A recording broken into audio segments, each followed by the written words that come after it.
Support for the Leadoff on WGLT and WGLT.org comes from the Central Illinois Regional Airport, where family trips to Florida can begin and end close to home. Nonstop service on Allegiant Airlines to Tampa St. Pete and Orlando Sanford from Bloomington. Close, convenient, Sierra. More at CIRA.com. When a private equity firm bought up 5 mobile home parks in Bloomington Normal, they got help from the government to do it. It's one of the things you need to know to start your day for Tuesday, November 18th. I'm Ryan Denham, and this is WGLT's The Leadoff. Now let's lead off with advocates for low-income families in McLean County who say there are still lingering concerns Washington needs to address, even after the government shutdown is ended. WGLT student reporter Ben Howell has more. Food is a human right, not just for the rich and white. Food is a human right. The McLean County Alliance for Community Services held a rally and food drive in front of Congressman Darren LaHood's office in Uptown Normal. The group is calling on the federal government to fully replace all SNAP benefits which lapsed during the government shutdown. Joris Heiss of Bloomington says the delays in SNAP funding are about human rights. And that's how I feel about it. I feel very strongly about it. That it's the mutual people loving one another, caring for one another. We pay taxes to care for each other. That's what we pay taxes for, in my opinion. The group is also demanding that Obamacare subsidies be reinstated under the Affordable Care Act. It was one of the main issues that contributed to the shutdown last month. Linda Kinsella of Towanda was also at the rally. She says she depends on the subsidies since she is 2 years too young to qualify for Medicare. And, the rich people like Trump, Trump gets probably free medical care because he's the president. And so he doesn't have to worry about it. But you know what? The rest of us are being thrown under the bus here. Republicans promised to schedule a vote on those health care subsidies when holdout Democrats agreed last week to a spending bill to reopen the government. The group also collected food donations that went to Bloomington Normal food banks, seeing a greater increase in demand after the government shutdown. For the Leadoff, I'm Ben Howell. Here's some other stories we're following in the WGLT newsroom. The city of Bloomington Township has wrapped up its 8-day emergency food benefit program in response to SNAP benefit disruptions. They delivered $67,000 in emergency food benefits to 217 households. The McLean County Board approved design specs to renovate the old Fairview building in Normal. The county is starting to plan what internal restructuring will look like. Some departments could move from downtown to the Fairview building. Senator Dick Durbin hopes the Senate votes quickly to release the Epstein files. He expects the House will move as early as today, now that President Trump is encouraging House Republicans to do so. You can find more on these stories at WGLT.org.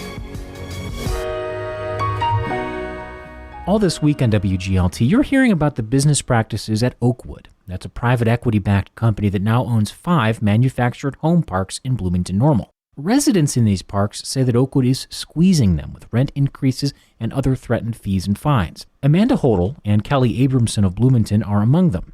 They live in Grandview Estates in southwest Bloomington. In the 2 years since Texas-based Oakwood bought their park, Hodel and Abramson have seen their lot rent jump by 30% as the threat of another $195 increase looms. Abramson recently had back surgery and is not working, leaving her fiancé as the sole provider. $195 will break us. I mean, we're good tenants. We pay our rent on time. We've never had any trouble until now. It's a constant $100 here, $100 there that they're asking for. And who has all this extra money laying around? Records show that Oakwood bought Grandview Estates and the 4 other parks 2 years ago for $86 million. It's part of a nationwide trend toward consolidation in manufactured home park ownership, often led by private equity acquisitions. For wealthy private investors, manufactured home parks are a smart move. There's a lot of demand for housing and not enough supply, and your often vulnerable, low-income residents are a captive market. Here's Chad Reed, who has studied manufactured housing and now works at the nonprofit Ivory Innovations. There's a lot of money in running a manufactured home park, especially if you raise rents as high as you possibly can and perform minimal maintenance to the property. Oakwood is a relatively young real estate investment firm, founded in 2018 by Clayton Carter and based in Dallas. They're growing fast. They acquired their 100th property in June with parks all over the country.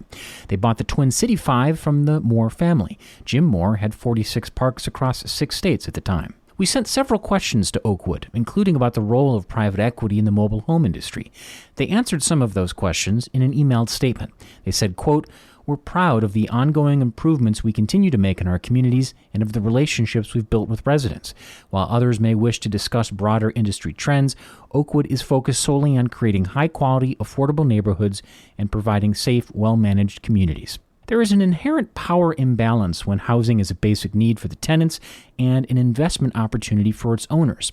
That is according to Aaron Duncan, supervising attorney at Bloomington-based Prairie State Legal Services, which has taken legal action against Oakwood. That's particularly true for mobile home tenants who stand not only to lose their housing, but their own investment and equity if they own the mobile home and rent the land underneath it. Oakwood apparently needed the government's help to buy its Bloomington Normal parks. Oakwood tells WGLT that Freddie Mac, the government-controlled company, helped finance the transaction. Jordan Ash is housing director at the private equity stakeholder project Watchdog Group. He says Freddie Mac's involvement means the buyers are likely getting loans at lower interest rates than they would have otherwise. They have a mission which is supposed to be to promote and preserve affordable housing. Lending on manufactured home parks, they count that towards fulfilling that mission. However, as we have seen, that when they make loans to private equity firms, they are actually destroying affordable housing. They are removing affordable housing from the market. It's not hard to squeeze money out of manufactured home residents. They often own their own trailer but rent the pad underneath it from the park's owner, such as Oakwood. They can't afford rent increases. They don't have many options.